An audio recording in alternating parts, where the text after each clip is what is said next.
भाई हमारे हिस्से में कोई चोच ना मार पाए।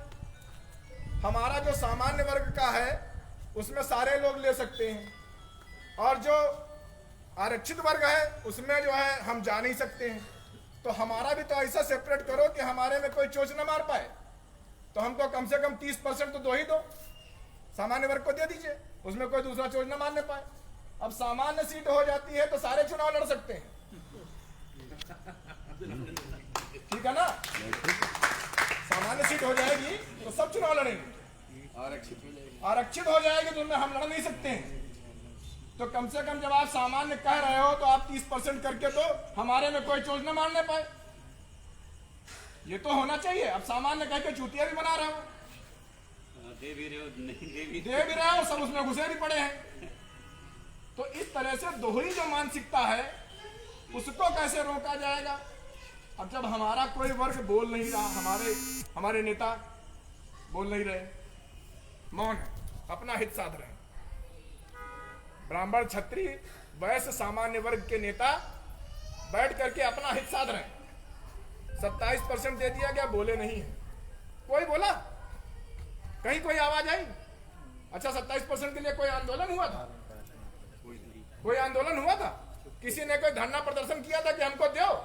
उनका वोट ले क्यों दे दिया? जब दे दिया तो कम से कम अपने भी तो बोलते कि भैया ये गलत हो रहा है। नहीं बोले तो अब हम बोलेंगे।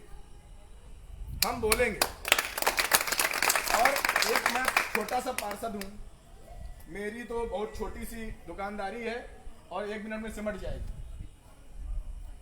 1 मिनट में सिमट जाएगी। अगर हम ज्यादा बोल रहे हैं तो सिमट जाएगी पक्का, लेकिन मुझे इसकी चिंता नहीं। सिमट जाएगी तो सिमट जाएगी, कम से कम बोलना तो है ही। एक मंच हमने ये खड़ा किया है, इसमें सब लोग आप लोग जुटे हैं। बहुत खुशी हो रही है कि आप लोग इतनी संख्या में यहाँ जुटे और हमारी बातों पे ब्राह्मण सब एकत्र हो रहे हैं। तो कहीं ना कहीं जरूर जागरूकता है कि हम लोग सब एक हों। तो ये जो है अब हम इस मंच का निर्माण कर रहे हैं। ओम ब्राह्मण महासभा। ओम ब्राह्मण महासभा क्या करेगी कि पहले तो हम क्या करेंगे कि एक संगठन जैसे छोटा कार्यक्रम हो रहा है, ये प्रेस क्लब में है, एक शुरुआत है। इसके पहले हम कार्यक्रम कर चुके कई, और इसके बाद जब हम आ जाने कंटिन्यू बैठ जाए।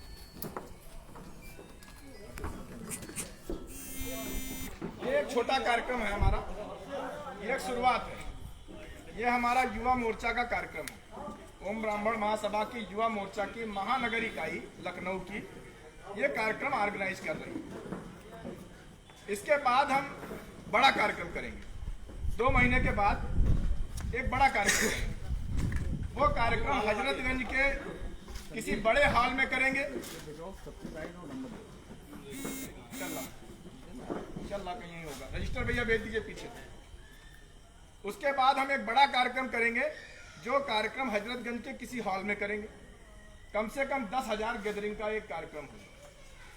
जब 10,000 की गैदरिंग भीड़ इकट्ठा होगी तो हम उसको एक सिंबल भी देंगे कि जो चाहे वो गले में पड़ा हो, चाहे वो सर पे लगा हो, वो लगा करके हमारे हजरतगंज में कोई ऐसा हाल नहीं जो 2,000 से ज्यादा संख्या इसमें आ सकती हो।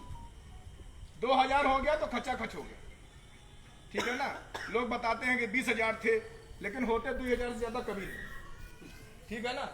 हम 2,000 की संख्या वाले हाल में कार्यक्रम करेंगे और 10,000 की भीड़ इकट्ठा करेंगे, और वो भीड़ पूरे हजरतगंज में घूमेगी, शॉपिंग करेगी, देखेगी, भ्रमण करेगी, कार्यालयों में जाएगी, और वो ब्राह्मण महासभा का बैच लगा करके जाएगी, जिसमें पूरा समाज इस बात को देखे कि आज ब्राह्मण यहाँ पर इकट्ठा हुए हैं, और जो मांगे हम उठाएंगे। उनसे लोगों के नेताओं के दिलों में दहशत खड़ी हो जाएगी कि इसको करना ही पड़ेगा। पहली स्टेप हमारी ये होगी। उसके बाद दूसरी स्टेप फिर हम उठाएं, क्योंकि चुनाव आने वाला है। चुनाव जितना नजदीक आएगा उतना ही तेजी हम पकड़ेंगे, क्योंकि ब्राह्मणों की इग्नोरेंस करके कोई भी दल सत्ता नहीं पाएगा। इस बात को ध्यान रखें, ब्राह्मणों को जिसने पीछे करने की कोशिश की हम उसको पीछे कर देंगे, इस बात का संदेश जाना चाहिए। इसके बाद दूसरा, यहां नहीं सुनेंगे, दूसरा कार्यक्रम दिल्ली लगाएंगे। 2000 आदमी के साथ कम से कम दिल्ली में कार्यक्रम करेंगे, बड़े हाल वहां बुक करेंगे और वहां पे अपनी आवाज सुनाएंगे। आवाज हमारी वहां तक जानी चाहिए कि जो आज तक सवर्ण आयोग का गठन क्यों नहीं हो पाया। सारे आयोगों का गठन करते चले जा रहे हैं, सवर्ण आयोग का गठन आपने क्यों नहीं किया। हमारी आवाज कहां जाए, हम किसके पास अपनी समस्या लेके जाए। कोई हमारा उत्पीड़न करता है, हम किससे कहें जाके। हमारे ब्राह्मण समाज के जो मदरसा शिक्षकों को आप दे देते हैं, जब सरकार लोगों की आती है तो दे देते हैं अनुदान, उनको मानदेय दे देते हैं। हमारे जो ब्राह्मण हैं, जो कर्मकांडी ब्राह्मण हैं, जो पूजा पाठ कराते हैं, क्यों नहीं उनको मिल सकता है। उनको भी मिलना चाहिए मानदेय। 2-3 हजार रुपए तो दे ही सकते हैं। सर्वे कराइए, पता लगाइए कौन कौन पुजारी हैं। मंदिर सारे बंद हो जाते हैं, लॉकडाउन में भूखे मरने लगते हैं हमारे पुजारी भाई। इस तरीके की बहुत सारी छोटी बड़ी मांगे हैं। 30% हमको सामान्य वर्ग को आरक्षण दिया जाए, जिसमें हम अपने बच्चों का भविष्य सुरक्षित कर सके। इन चीजों को लेकर के हम लोग चलेंगे।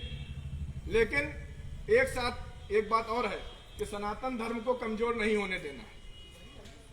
सनातन धर्म को नहीं कमजोर होने देना। हमको ब्राह्मण सर्वप्रिय है, लेकिन अगर हमारा कोई क्षत्रिय भाई है, हमारा कोई वैश्य भाई है, उसके साथ भी अगर कोई अत्याचार हो रहा है तो हम उसके साथ खड़े होंगे और उसकी लड़ाई को लड़ेंगे।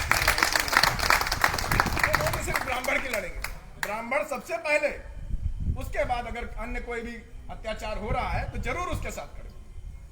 और ब्राह्मण का सम्मान तभी बढ़ेगा जब हम अपने नीचे वाले अपने भाई अन्य जातियों का सबका सम्मान करेंगे, और तब वो हमारा सम्मान करना चालू करेंगे, तभी हमारा सम्मान भी बढ़ेगा। इससे पहले बढ़ने वाला नहीं। भाई हम अपने आप को ऊंचे बने रहे, हम ब्राह्मण हैं, हम ऊंचे बने रहो। जब आपको कोई मानेगा नहीं तो काहे ऊंचे हो। तो अपने कर्मों के माध्यम से, मनसा वाचा और कर्मणा, मन से, वाणी से और कर्म से पूरे सनातन के उत्थान के बारे में हमको सोचना है। और साथ में यह भी सोचना कि हमारा कोई अधिकार मारने ना पाए, क्योंकि यह लगातार होता रहा है। हमारा अधिकार हमेशा मारा गया है और इस अधिकार को अब ओम ब्राह्मण महासभा मारने नहीं देगी। इस बात का संकल्प हम लोग लेते हैं। और साथ में एक बात और है, जितने लोग यहाँ इकट्ठा हुए हैं, सबसे एक हाथ जोड़ के निवेदन है। 11 तारीख का कार्यक्रम तो हमको करना है, लेकिन 11 के बाद फिर एक अभियान चलेगा हमारा, और वो 2 महीने के बाद जो हम मीटिंग की बात कर रहे हैं उसका अभियान होगा। अधिवेशन करेंगे या अपना सम्मेलन करेंगे। उस सम्मेलन में हम अपनी मांगों को रखेंगे और हम इन जितने नेता घूम रहे हैं सड़कों पर, इनको किसी को हाथ नहीं जोड़ेंगे कि आप हमारे कार्यक्रम में आइए। जिसको 100 बार गर्ज होगी, जिसको ब्राह्मण की जरूरत होगी, वो अपने आप हाथ जोड़ता हुआ हमारे कार्यक्रम में आएगा। हम किसी के आगे हाथ जोड़ने नहीं जाएंगे। 100 बार हो सकता होगी नेताजी को कि हमको ब्राह्मण समाज का वोट चाहिए, तो हाथ जोड़ते हुए हमारे सम्मेलन में आएंगे, और नहीं आएंगे तो उनको इग्नोर कर देंगे। जो हमारी बात को नहीं रखेगा उसको इग्नोर करेंगे। बिल्कुल बिल्कुल सही बोल रहे हैं। ये इतने बैठे हुए कोई बोल नहीं रहे और हम सुनते जा रहे हैं, सहते जा रहे हैं। तो इसके बाद दूसरी स्टेप में आपसे निवेदन है कि आप सब लोग अपने अपने घर में एक एक बैठक रखेंगे। एक बैठक चाहे 10 लोगों की रखें, 10 ब्राह्मण इकट्ठा करिए, लेकिन अपने घर में 10 ब्राह्मणों को चाय पिलाइए और हम लोग भी आए और उस समाज से जुड़ा जाए, और जुड़ करके एक बड़ा विशाल वट वृक्ष तैयार किया जाए, जिसके नीचे हम सब लोग बैठ के आराम से छांव ले करके अपने बच्चों का भविष्य को सुरक्षित कर सकें। तो इसके बहुत बहुत धन्यवाद कि आप लोगों ने मेरी बातों को सुना, और मुझे उम्मीद है कि बहुत सारी बातें आप तक पहुंची भी होंगी, और अगर मुझसे कोई गलती हो गई होगी तो उसको आप मुझे क्षमा करेंगे। मैं दोबारा से प्रयास करूंगा, मुझे बता दीजिएगा, दोबारा से प्रयास करूंगा कि उन गलतियों में सुधार करके और अच्छे तरीके से अपनी चीज़ों को आपके समक्ष रख सकूं, और अपने संगठन को चलाने में अगर कहीं कोई कमी हो रही है तो उसको सुधार करा जा सके। इसलिए अपनी बात को जरूर हम तक पहुंचा दीजिएगा, यहाँ भाई साहब आपने गलती कर दी थी। आपको बहुत बहुत धन्यवाद। एक बार जोरदार नारा लगाएंगे, बोलो परशुराम भगवान की जय, बोलो परशुराम भगवान की जय, बोलो परशुराम भगवान की जय।